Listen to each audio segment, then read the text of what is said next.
җирлекнең мәдәнияты, көнкүреше яшәеше белән таныша башлаганчы, без шушы авылга гына хас булган үзенчәлекле ризык пешерүдән башлыйбыз. Шушы максаттан без Гөлсинә апага кунакка килдек. Гөлсинә ханым, исәнмесез? Исәнмесез.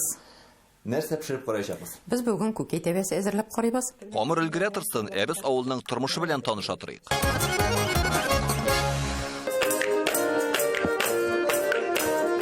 Оксар авылында колакны табын янында гына түгел, сәхнәдә дә бик оста файдаланалар. Бу Наз ансамбле 37 ел дәвамында гореф-гадәтләрне буыннан буынга тапшыралар. Гореф-гадәтләрне саклап калып, алар яшьләр ишетәләр.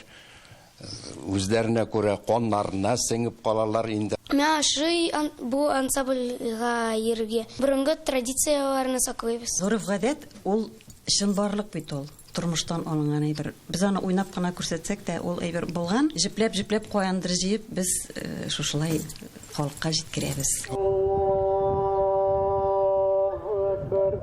Сәхнәдә милли көйләр мәчеттә азан яңгырый, бирдә һәр көнне олылар намазга җыела. Күп кенә татар авылларына хас булганча, Аксарга килеп төпләнгән борынгы бабалар да нәкъ менә шу елга буена килеп урнашкан. Һәм бүгенге көндә дә чын мәгънәсендә шу шарлавыкланып аккан инеш сыман авыл халкы яхшы мәгънәдә тынгысыз, уңган һәм бик эшлекле. Ә инде борынгы гореф-гадәтләрен саклау менә шушы кыйдан да килеп аңларга мөмкин. Һәм ул матурлыгы гына түгел, авыл халкы аннан да хәзер килеп шифалы суны эчә.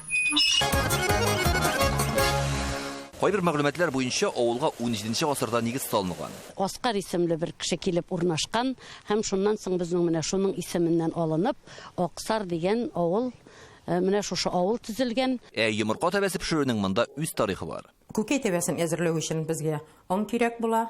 Менә бер бәләкәй чокыр дөге кирәк була һәм 6 күк йомырка. Камырның уңмау хуҗабикәнең тырышлыгыннан тора, гомумән Аксарда булган халык яши. Шуларның берсе Фәйрүзә ханым иҗатны якын итә.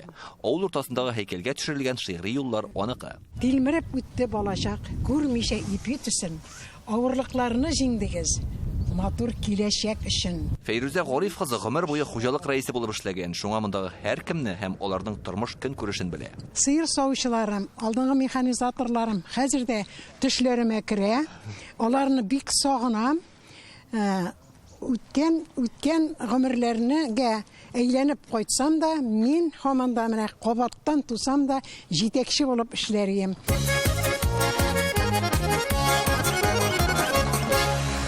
Аксарда һәр йортта талант ияләре Сөенеч ханым исеменә хас булганча әйләнә-тирәне менә шундый картиналар белән сөендерә. Үзем математика укыттым һәм инде өстәмә рәсем дәресләре бирделәр. Шунда балалар белән инде рәсем дәресләрендә рәсемне онытылып, бер әйбергә карамыйча үзем генә менә онытылып китеп ясыйсым киләдер. Нуриман абый кәрзиннәр үрә, ТНВ каналын карый эшләве сизелми дә ди. Үземә тынычланырга гайбәт. Телевизор құлақ ишетә, күзім қолым мында енді менің татарша передача қарап отырам да. Шушының белән бабагап нитеп отырам инде. Аллага шөкер. Урам буйлап йөри торгач, без Аксарның ни өчен шул кадәр матур булуына төшендек бугай. Хәзерге вакытта без Илсур абыйның остаханәсендә ул менә шундый милли бизәкләр төшерелгән тәрәз йөзекләр ясый. Илсур абый хәерле көн, Алла ярдәм берсен сезгә. Рәхмәт, амин. Бу эшкә кайчан алындыгыз һәм аның сәбәбе нидә?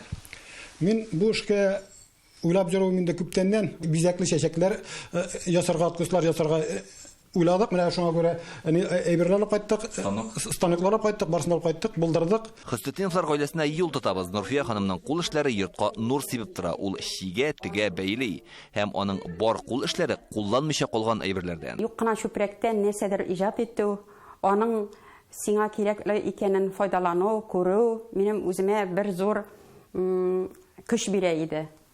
Кичкенә чактан ук әниләрен ыйыклашып кайчан тузар икән дип көтә идем, чөнки бу кадәр тукыма юк иде без үскән чакта. Халык бик тынгысыз булгангамы Аксарны йокламый торган авыл дип йөртәләр икән. Ә монда килгән киленнәргә башта таш ташталар дигән шаяру да яши. Ул арада авылның тәҗрибәле килене Гөлсинә ханымның йомырка тәбәсендә пешеп чыкты. Менә шундый тынгысыз тормышлы, гаҗәеп тырыш халыклы авыл ул Аксар.